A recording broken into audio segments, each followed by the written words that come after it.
Sir आज विशाल पटुआरे नामांकन पत्र दाखल प्रथम मुख्यमंत्री को केमी कृतज्ञता जन ना ना आज जो आप विशाल पटुआर देखिले सेटा माननीय मुख्यमंत्री नवीन पट्टनायक प्रति जो आमर संबलपुर लोक भल पाए अच्छी से आज एत संख्यार स्वतपत भाव लोक आमर सब आसते आमर विशेष भाव आमर जे कर्मी एवं जी आम दल को भल पाती से सब आसते माननीय मुख्यमंत्री नवीन पट्टनायक जी भल पाती आसते तो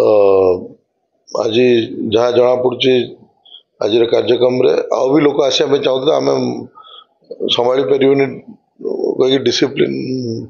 आम चाहूलु आम नामांकन बबी भाई और मुमर रेंगाली विधायक समस्ते आम डिसिप्लिन सहित आज आम नामांकन भरिलु तो आमर एथुर जना पड़ी आम बहुत संख्या भोट रे संबलपुर मु एवं आमर संचित क्षेत्र में बबी भाई बहुत संख्या भोटे जययुक्त हम गोटे जन समुद्र आज देखा मिलता रैली कौन कहे जो मैंने जोग मैंने सहित सामिल ना ना धन्यवाद देवी समस्त जो मैंने सब एत खरारे भी आज जो भाई खरा होता बहुत माने पाग ये कि एत संख्या लोक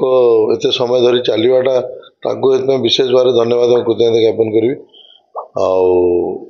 निश्चय जो भल पाइबा अच्छी माननीय मुख्यमंत्री नवीन पट्टनायक प्रति विजु जनता दल प्रति निश्चय से भोट रे परिणत हम और बहुत संख्या भोट रे विजु जनता दल यू जययुक्त हम प्रमुख मुद्दा कौन रखिक प्रमुख मुद्दा बहुत अच्छी किंतु ये जो पड़ा को जातु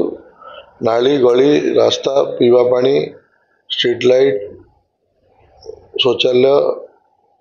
एवं आमर क्लब मंडप किसी भी ठीक रे काम ही नहीं ता कारण है जी एठिकार स्थानीय विधायक थिले और स्थानीय सांसद थिले तांकर 5 वर्ष कौन सी पड़ा को मो जाने हिसाब से कभी जाई नथिले तांको दुई जन को मिस्टर इंडिया बोली आख्या दिया हितला संबलपुर लोक आख्या देते और कौन से काम करना तो लोक एथर मनस्थ कर विजु जनता दल को ये माननीय मुख्य नवीन पट्टनायक प्रतिनिधि को ये बहुत संख्या भोटे जययुक्त कर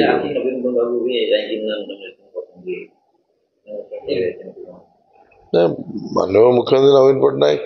नामांकन आज कर निश्चिंत अभिनंदन देवी एवं आम नेतृत्व में सारा ओडिशा रे लड़ुचु तो से तो निश्चिंत बहुत संख्या भोटे जययुक्त हे आम समस्ते ओडिशा रे एथर गोटे रेकर्ड रिजल्ट हम और षष्ठ थर माननीय मुख्यमंत्री नवीन पट्टनायक मुख्यमंत्री भाव देखिए।